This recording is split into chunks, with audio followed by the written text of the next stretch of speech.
Good evening. We're coming back on the air at this hour because there's been a development in the search for Nancy Guthrie, the 84-year-old mother of Today Show host Savannah Guthrie. They say they understood the reason almost immediately.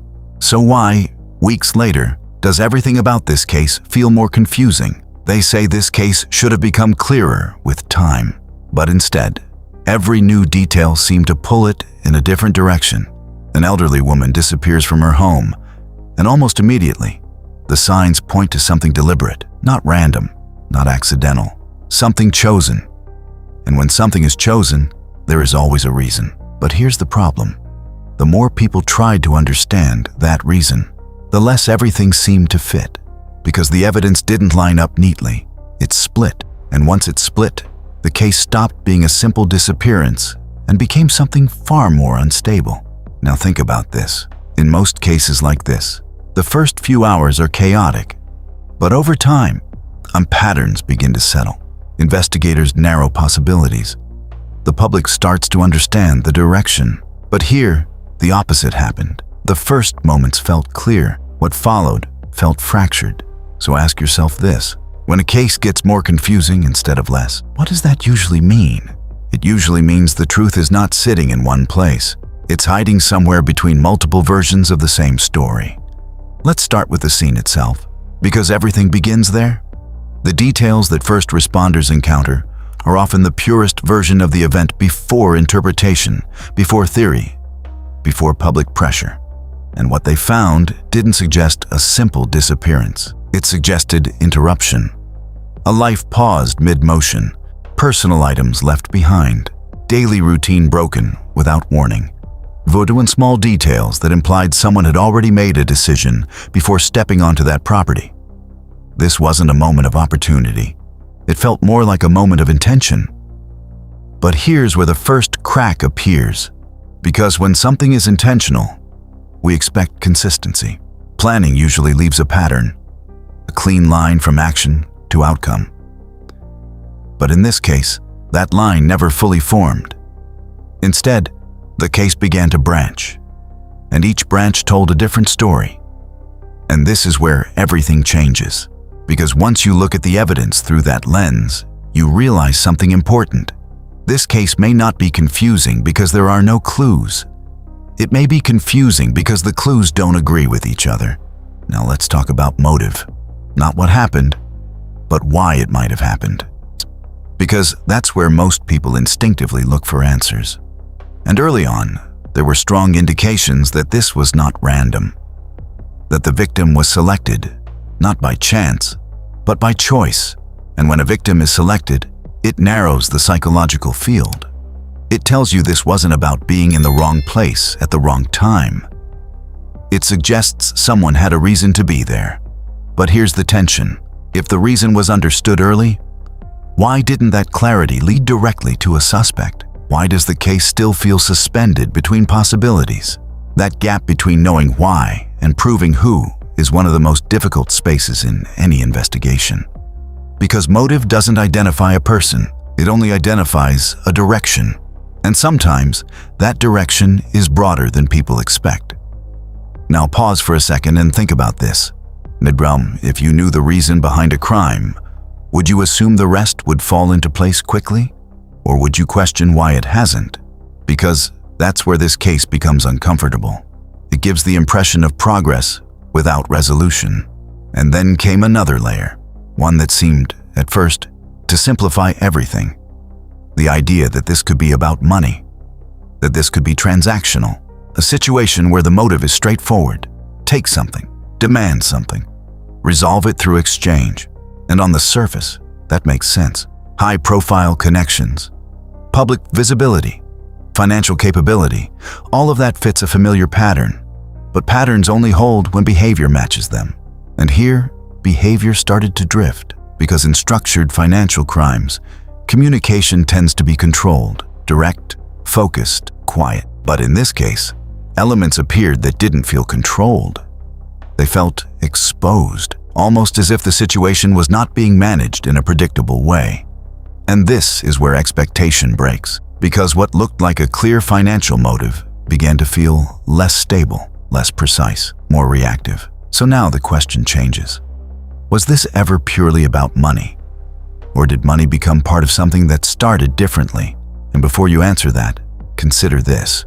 When a crime presents itself as one thing but behaves like another, what does that usually indicate? It usually means the original plan didn't hold. And if the plan didn't hold, then something happened in real time that changed everything.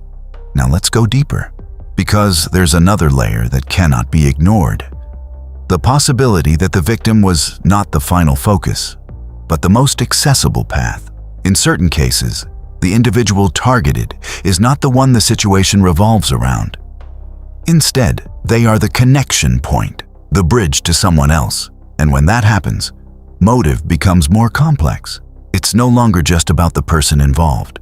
It becomes about relationships, proximity, and perceived access. But here's the problem with that theory.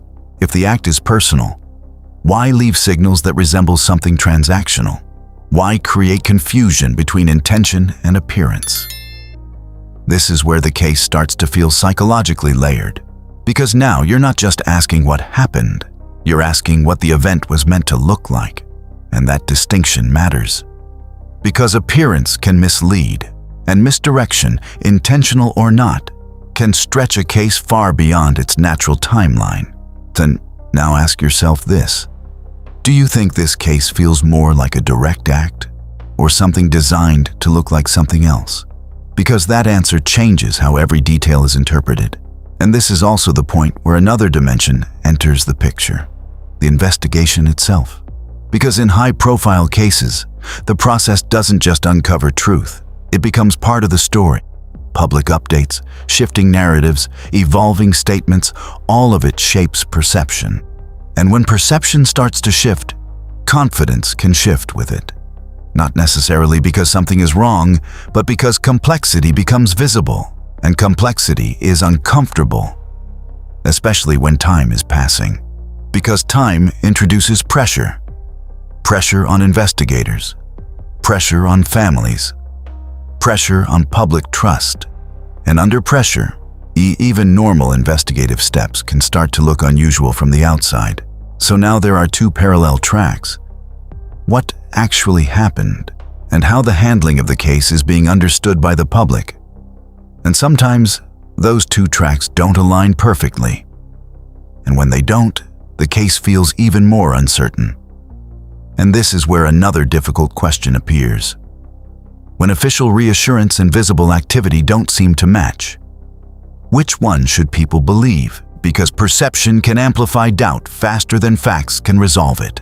And once doubt enters the picture, every delay feels heavier, every silence feels longer, every unanswered question feels intentional, even when it may not be. And this leads to one of the most overlooked aspects of cases like this. The possibility that what we are seeing is not a single clean narrative, but a collision of multiple partial narratives. A plan, a disruption, a reaction, and an aftermath. Because sometimes, a situation begins with one intention and evolves into something else entirely. And when that happens, the evidence reflects both the plan and the deviation. That's why some elements feel structured, while others feel chaotic. That's why some details suggest preparation, while others suggest improvisation. And if that's true, then the most important moment in the entire case may not be the beginning.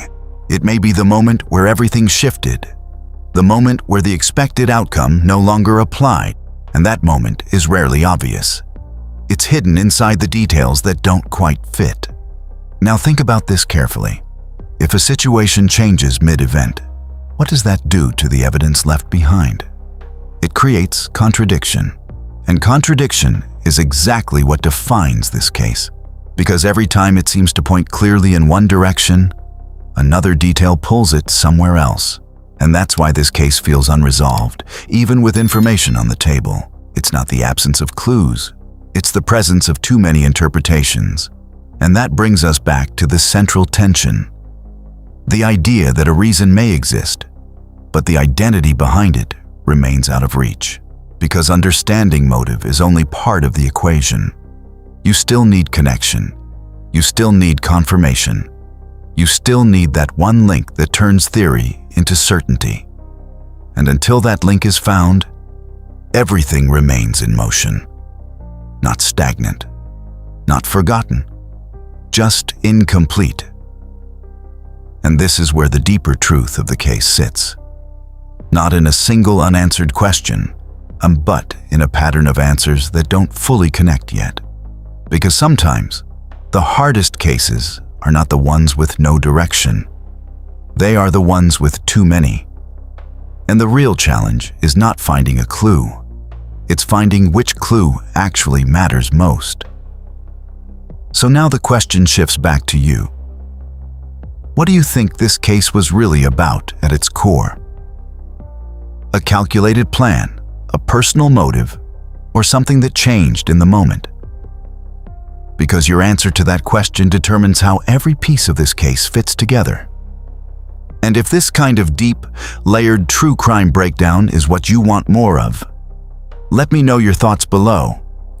Share this with someone who follows cases like this, and subscribe so you don't miss what we uncover next.